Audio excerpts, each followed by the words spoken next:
কাজী লিলির বেলা শেষে কাব্যদর্পণ এবং জীবন ও জীবনবোধ বইয়ের আত্মপ্রকাশ।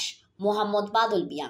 বিশিষ্ট কবি, লেখক ও বারৈচা সরকারি প্রাথমিক বিদ্যালয়ের প্রধান শিক্ষক কাজী লিলির নরসিংদীর অমর একুশে বইমেলায় নরসিংদী জেলা শিল্পকলা একাডেমির সামিহা ও ফারিহা বুক স্টল থেকে 3টি বই আত্মপ্রকাশ হয়েছে। বই 3টি হলো বেলা শেষে কাব্যগ্রন্থ, কাব্যদর্পণ কাব্যগ্রন্থ এবং জীবন ও জীবনবোধ প্রবন্ধ গ্রন্থ।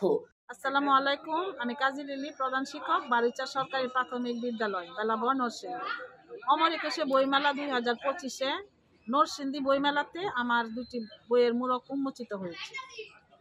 1, বেলা শেষে কাব্যগ্রন্থ, 2, জীবন ও জীবনবোধ প্রবন্ধ গ্রন্থ। আপনারা আমার বই 2টি সংগ্রহ করবেন, আশা করি ভালো লাগবে। আপনারা আমার জন্য দোয়া করবেন, আমি যেন আরো অনেক অনেক অনেক লিখতে পারি।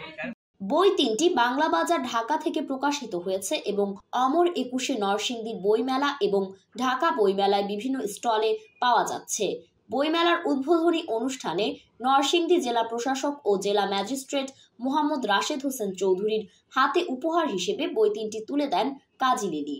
কাজী লিলি বলেন, আমি মনে করি এই কাব্যগ্রন্থ ও প্রবন্ধ আধুনিক ও উত্তর আধুনিক কবিতার ফিউশন করে লিখেছি।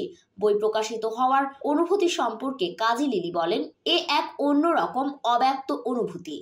পাঠকরা আমার কবিতা কিভাবে গ্রহণ করবে, ভালো লাগবে কিনা এ নিয়ে অনেক শঙ্কা ছিল, কিন্তু পরিশেষে দেখলাম পাঠক আমার বই ভালোবেসে কিনেছে। মেলায় তার অনেক বই বিক্রি হয়েছে বলে তিনি জানান। উল্লেখ্য, 21 থেকে 28 ফেব্রুয়ারি পর্যন্ত নরসিংদীর অমর একুশে বইমেলা চলবে। আপনাদের সাথে ছিলাম আমি ফারির রহমান প্রীতি।